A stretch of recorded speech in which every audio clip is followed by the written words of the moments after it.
মাননীয় সদস্য জনাব মঈনুদ্দিন খান বাদল।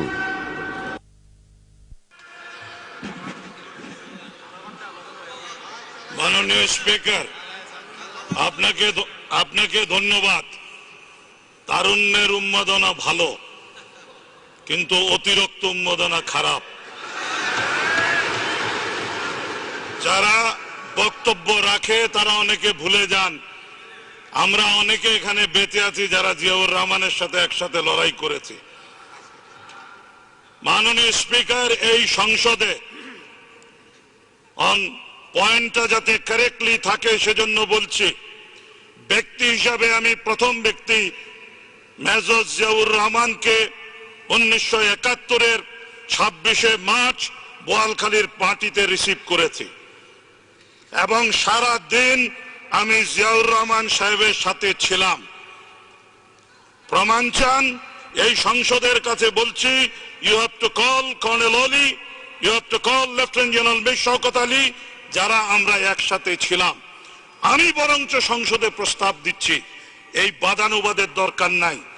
যারা ওই মুহূর্তে ওই এলাকায় জীবিত ছিল, lieutenant general Mir Shawkat Ali, colonel Oli, Awami League নেতৃবৃন্দ, আমরাও যারা ছিলাম, সবাই একসাথে একত্রিত হতে পারি।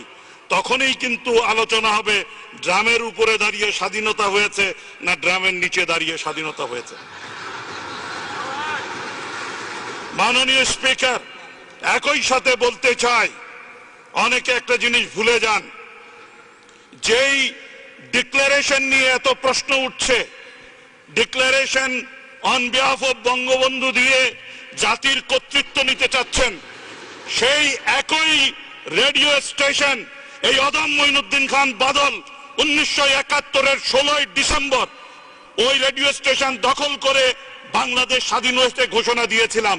এজন্য আমি জাতির চাচা হয়ে যেতে পারি না।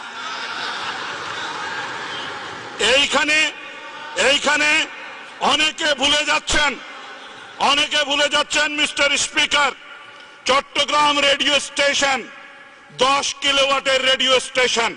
চট্টগ্রাম রেডিও স্টেশনের ভাষণ ফেনীও ভালো মতো শুনে না। ইতিহাসটা ঠিক মতো পড়তে হবে। একই সময় সমগ্র বাংলাদেশ বিস্ফোরিত হয়েছিল, সমস্ত উত্তরবঙ্গ বিস্ফোরিত হয়েছিল। বরিশালে মেজর জলিল গর্জে উঠেছিলেন খালেদ মোশাররফ, গর্জে উঠেছিলেন শফিউল্লাহ, গর্জে উঠেছিলেন অন্যান্য প্রান্তের মানুষ। তারা কোন ভাষণটা শুনেছেন? উনাদের বুঝতে হবে, সমগ্র বাংলাদেশ একসাথে ফেটে পড়ার পেছনে যেই ব্যক্তির মোহনবাসী সমস্ত বাঙালিকে একত্রিত করেছে, তার নাম উচ্চারণ ব্যতি রেখে ক্রমাগত শ্রদ্ধা এই জাতির অধঃপতন ডেকে এনেছে। সেই কারণে বলতে চাই, আমি অন পয়েন্ট অফ অর্ডারে এই ইস্যু আনতে চাই না। ইফ দেয়ার ইজ টাইম, আমরাও সব কথা বলবো। বাড়াবাড়ি সহ্য বহুদিন করেছি। আপনাকে একটি কথা বলতে চাই, এই বিমানবন্দরের নাম কি? শাহ আমানত বিমানবন্দর ছিল।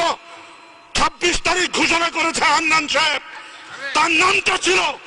সেই নামটা যেদিন মুছে ফেলেছে, সেদিন কারো কি বিবেচনা ছিল না যে আপনি একজন মুক্তিযোদ্ধার নাম মুছে ফেলছেন, একজন দরবেশের নাম নিয়ে আসছেন যাতে বিতর্ক করা না যায়? সেই কারণে বলছি, থুতু এমন ভাবে নিক্ষেপ করবেন না যেই থুতু গায়ে এসে পড়ে। Let us cool down our head. আমি সংসদে প্রস্তাব করছি, 26শে মার্চের এই বিষয়টি নিয়ে খোলামেলা আলোচনা হোক। কারণ 26শে মার্চের প্রাণীগুলো এখনো জীবিত, নায়করা এখনো জীবিত। মারা গেলে তো দেখা যায় এখানে অন্যরকম কথা চলে আসবে। সুতরাং সময় ক্ষেপণ না করে মাননীয় স্পিকার আপনার কাছে আবেদন করছি, এই ইতিহাস, সত্য ইতিহাস যাতে এই সংসদ ধারণ করে, সেটা যাতে জাতির সামনে সঠিক ইতিহাস হিসাবে সহস্র বছর জীবিত থাকে, সেই ব্যবস্থা গ্রহণ করা হোক। আপনাকে ধন্যবাদ। মাননীয় সদস্য।